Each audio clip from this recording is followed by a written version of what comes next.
پناہ مانگتی ہوں اللہ کی شیطان مردود سے۔ شروع اللہ کا نام لے کر جو بڑا مہربان نہایت رحم والا ہے۔ کاف ہا یا عین صاد۔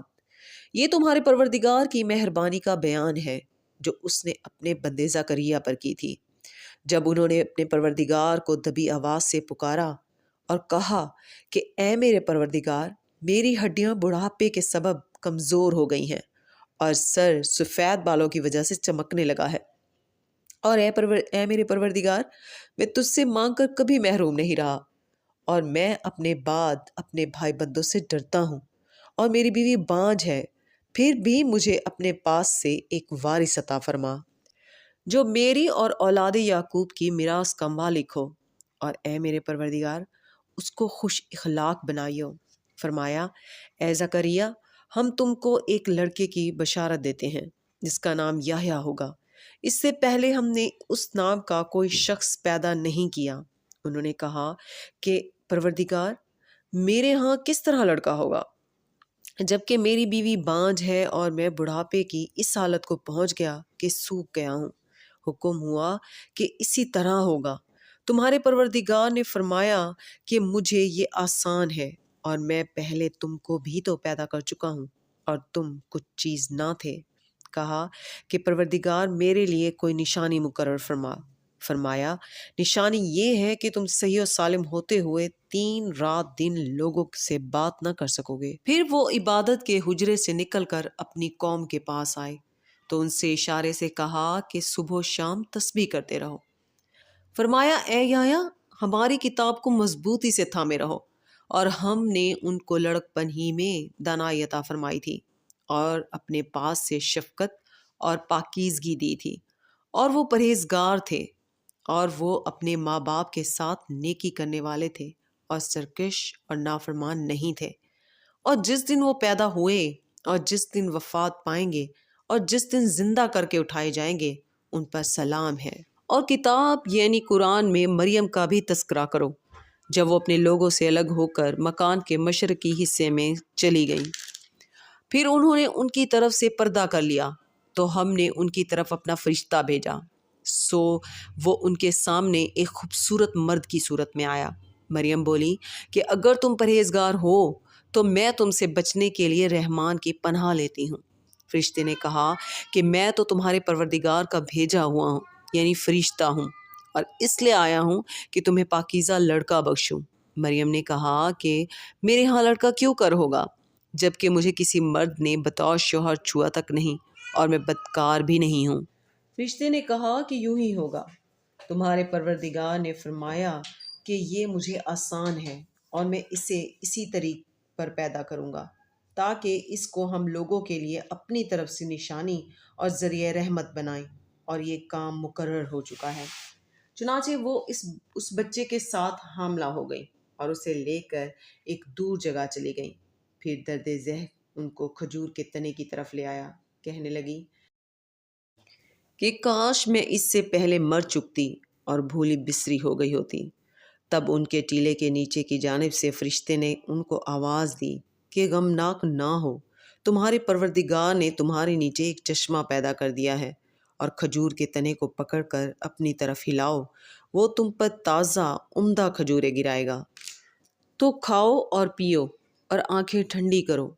اگر تم کسی آدمی کو دیکھو تو کہنا کہ میں نے اللہ کے لیے روزے کی منت مانی، تو آج میں کسی آدمی سے ہرگز کلام نہیں کروں گی۔ پھر وہ اس بچے کو اٹھا کر اپنی برادری والوں کے پاس لے آئیں۔ وہ کہنے لگے کہ مریم، یہ تو نے برا کام کیا۔ اے ہارون کی بہن، نہ تو تیرا باپ ہی برا آدمی تھا اور نہ تیری ماں ہی بدکار تھی۔ تو مریم نے اس بچے کی طرف اشارہ کیا۔ وہ بولے کہ ہم اس سے کہ گود کا بچہ ہے کیسے بات کریں؟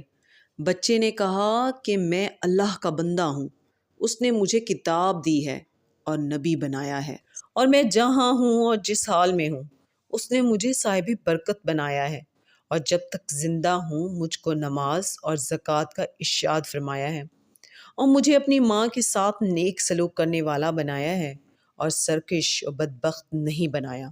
اور جس دن میں پیدا ہوا اور جس دن مروں گا اور جس دن زندہ کر کے اٹھایا جاؤں گا، مجھ پر سلام ہے۔ یہ مریم کے بیٹے عیسیٰ ہیں اور یہ سچی بات ہے جس میں لوگ شک کرتے ہیں۔ اللہ کو شایع نہیں کہ کسی کو بیٹا بنائے، وہ پاک ہے۔ جب کسی چیز کا ارادہ کرتا ہے تو اس کو یہی کہتا ہے کہ ہو جا، تو وہ ہو جاتی ہے۔ اور بے شک اللہ ہی میرا اور تمہارا پروردگار ہے، تو اسی کی عبادت کرو، یہی سیدھا رستہ ہے۔ پھر اہل کتاب کے فرقوں نے باہم اختلاف کیا، سو جو لوگ کافر ہوئے ہیں ان کو بڑے دن یعنی قیامت کے روز حاضر ہونے سے خرابی ہے۔ وہ جس دن ہمارے سامنے آئیں گے کیسے سننے والے اور کیسے دیکھنے والے ہوں گے، مگر ظالم آج کھلی گمراہی میں ہیں۔ اور ان کو حسرت و افسوس کے دن سے ڈرا دو جب بات فیصل کر دی جائے گی، اور وہ غفلت میں پڑے ہوئے ہیں اور ایمان نہیں لاتے۔ ہم ہی زمین کے اور جو لوگ اس میں پر بستے ہیں ان کے وارث ہوں گے، اور ہماری ہی طرف ان کو لوٹنا ہوگا۔ اور کتاب میں ابراہیم کا ذکر کرو، بے شک وہ نہایت سچے تھے، پیغمبر تھے۔ جب انہوں نے اپنے باپ سے کہا کہ ابا، آپ ایسی چیزوں کو کیوں پوچھتے ہیں جو نہ سنیں اور نہ دیکھیں اور نہ آپ کے کچھ کام آ سکیں؟ ابا، مجھے ایسا علم ملا ہے جو آپ کو نہیں ملا، تو میرے ساتھ ہو جائیے، میں آپ کو سیدھی راہ پر لے چلوں گا۔ ابا، شیطان کی پوجا نہ کیجیے، بے شک شیطان اللہ کا نافرمان ہے۔ ابا، مجھے ڈر لگتا ہے کہ آپ کو اللہ کا عذاب آ پکڑے تو آپ شیطان کے ساتھی ہو جائیں۔ اس نے کہا کہ ابراہیم، کیا تو میرے معبودوں کے خلاف ہے؟ اگر تو باز نہ آئے گا تو میں تجھے سنگسار کر دوں گا اور تو ہمیشہ کے لیے مجھ سے دور ہو جا۔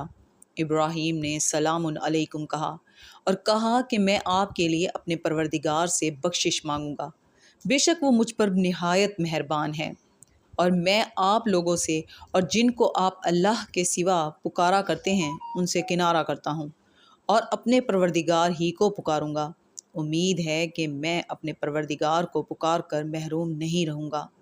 اور جب ابراہیم ان لوگوں سے اور جن کی وہ اللہ کے سوا پرستش کرتے تھے الگ ہو گئے تو ہم نے ان کو اسحاق اور اسحاق کو یعقوب بخشے اور ہر ایک کو پیغمبر بنایا، اور ہم نے ان کو اپنی رحمت سے بہت سی چیزیں عنایت کیں اور ان کا ذکر جمیل بلند کیا۔ اور کتاب میں موسیٰ کا بھی ذکر کرو، بے شک وہ ہمارے برگزیدہ تھے اور رسول تھے، نبی تھے، اور ہم نے ان کو طور کی دہانی طرف پکارا اور باتیں کرنے کے لیے نزدیک بلایا، اور اپنی مہربانی سے ان کو ان کا بھائی ہارون پیغمبر بنا کر عطا کیا۔ اور کتاب میں اسماعیل کا بھی ذکر کرو، وہ وعدے کے سچے اور رسول تھے، نبی تھے، اور وہ اپنے گھر والوں کو نماز اور زکوٰۃ کا حکم کرتے تھے اور اپنے پروردگار کے ہاں پسندیدہ تھے۔ اور کتاب میں ادریس کا بھی ذکر کرو، وہ بھی نہایت سچے تھے، نبی تھے، اور ہم نے ان کو اونچی جگہ اٹھا لیا تھا۔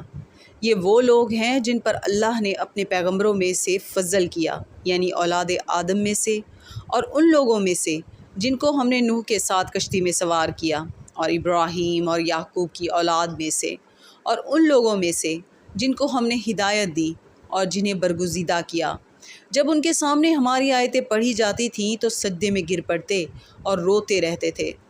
پھر ان کے بعد چند ناخلف ان کے جانشین ہوئے جنہوں نے نماز کو ضائع کر دیا اور خواہشات نفسانی کے پیچھے لگ گئے، سو ان قریب ان کو گمراہی کی سزا ملے گی۔ ہاں، جس نے توبہ کی اور ایمان لایا اور عمل نیک کیے تو ایسے لوگ بہشت میں داخل ہوں گے اور ان کا ذرا نقصان نہ کیا جائے گا، یعنی ہمیشہ کی بہشتوں میں، جس کا اللہ نے اپنے بندوں سے وعدہ کیا ہے کہ جو ان کی آنکھوں سے پوشیدہ ہے۔ بے شک اس کا وعدہ نیکوکاروں کے سامنے آنے والا ہے، وہ اس میں سلام کے سوا کوئی بےہودہ کلام نہ سنیں گے اور ان کو صبح و شام کھانا ملے گا۔ یہی وہ جنت ہے جس کا ہم اپنے بندوں میں سے ایسے شخص کو مالک بنائیں گے جو پرہیزگار ہوگا۔ اور فرشتوں نے پیغمبر کو جواب دیا کہ ہم تمہارے پروردگار کے حکم کے سوا اتر نہیں سکتے۔ جو کچھ ہمارے آگے ہے اور جو پیچھے ہے اور جو اس کے درمیان ہے سب اسی کا ہے، اور تمہارا پروردگار بھولنے والا نہیں، یعنی آسمان اور زمین کا اور جو ان دونوں کے درمیان ہے سب کا پروردگار۔ تو اسی کی عبادت کرو اور اس کی عبادت پر ثابت قدم رہو، بھلا تم کوئی اس کا ہم نام جانتے ہو؟ اور کافر انسان کہتا ہے کہ جب میں مر جاؤں گا تو کیا زندہ کر کے نکالا جاؤں گا؟ کیا ایسا انسان یاد نہیں کرتا کہ ہم نے اس کو پہلے بھی تو پیدا کیا تھا جب کہ وہ کچھ بھی چیز نہ تھا؟ سو تمہارے پروردگار کی قسم، ہم ان کو جمع کریں گے اور شیطانوں کو بھی، پھر ان سب کو جہنم کے گرد حاضر کریں گے اور وہ گھٹنوں پر گرے ہوئے ہوں گے۔ پھر ہر گروہ میں سے ہم ایسے لوگوں کو کھینچ نکالیں گے جو رحمان کے مقابلے میں سخت سرکشی کرتے تھے۔ پھر ہم ان لوگوں سے خوب واقف ہیں جو اس میں داخل ہونے کے زیادہ لائق ہیں، اور تم میں سے کوئی شخص نہیں مگر اسے اس پر گزرنا ہوگا۔ یہ تمہارے پروردگار پر لازم ہے، مقرر ہے۔ پھر ہم پرہیزگاروں کو نجات دیں گے اور ظالموں کو اس میں گھٹنوں کے بل پڑا ہوا چھوڑ دیں گے۔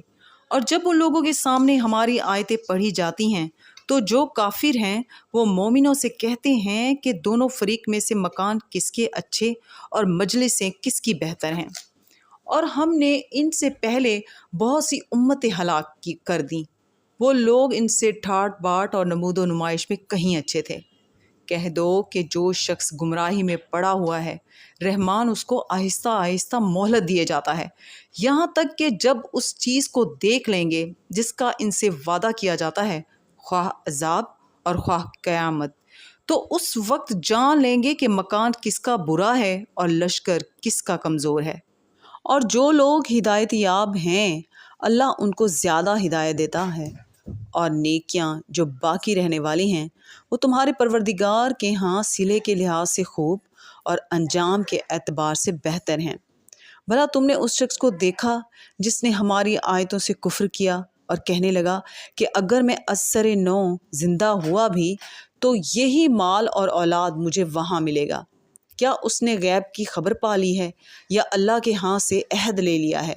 ہرگز نہیں، یہ جو کچھ کہتا ہے ہم اس کو لکھتے جاتے ہیں اور اس کے لیے آہستہ آہستہ عذاب بڑھاتے جاتے ہیں، اور جو چیزیں یہ بتاتا ہے ان کے ہم وارث ہوں گے، اور یہ اکیلا ہمارے سامنے آئے گا۔ اور ان لوگوں نے اللہ کے سوا اور معبود بنا لیے ہیں تاکہ وہ ان کے لیے موجب عزت ہوں، ہرگز نہیں، وہ معبود ان کی پرستش سے انکار کریں گے اور ان کے دشمن و مخالف ہوں گے۔ کیا تم نے نہیں دیکھا کہ ہم نے شیطانوں کو کافروں پر چھوڑ رکھا ہے کہ وہ ان کو خوب اکساتے رہتے ہیں؟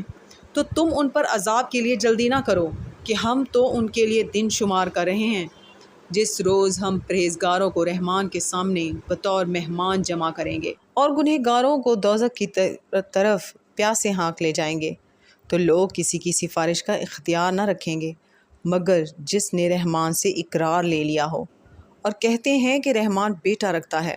ایسا کہنے والوں، یہ تو تم بری بات زبان پر لاتے ہو، قریب ہے کہ اس جھوٹ سے آسمان پھٹ پڑیں اور زمین شک ہو جائے اور پہاڑ پارا پارا ہو کر گر پڑیں کہ انہوں نے رحمان کے لیے بیٹا تجویز کیا، اور رحمان کو شایع نہیں کہ کسی کو بیٹا بنائے۔ ہر شخص جو آسمانوں اور زمین میں ہے رحمان کے روبرو بطور بندہ ہی آئے گا۔ اس نے ان سب کو اپنے علم سے گھیر رکھا ہے اور ایک ایک کو شمار کر رکھا ہے، اور یہ سب قیامت کے دن اس کے سامنے اکیلے اکیلے حاضر ہوں گے۔ اور جو لوگ ایمان لائے اور عمل نیک کیے، رحمان ان کی محبت مخلوقات کے دل میں پیدا کر دے گا۔ اے پیغمبر صلی اللہ علیہ وسلم، ہم نے یہ قرآن تمہاری زبان میں آسان بنا کر نازل کیا ہے تاکہ تم اس سے پرہیزگاروں کو خوشخبری پہنچا دو اور جھگڑالوؤں کو ڈر سنا دو۔ اور ہم نے ان سے پہلے بہت سے گروہوں کو ہلاک کر دیا، بھلا تم ان میں سے کسی کو دیکھتے ہو یا کہیں ان کی بھنک سنتے ہو؟ صدق اللہ العظیم۔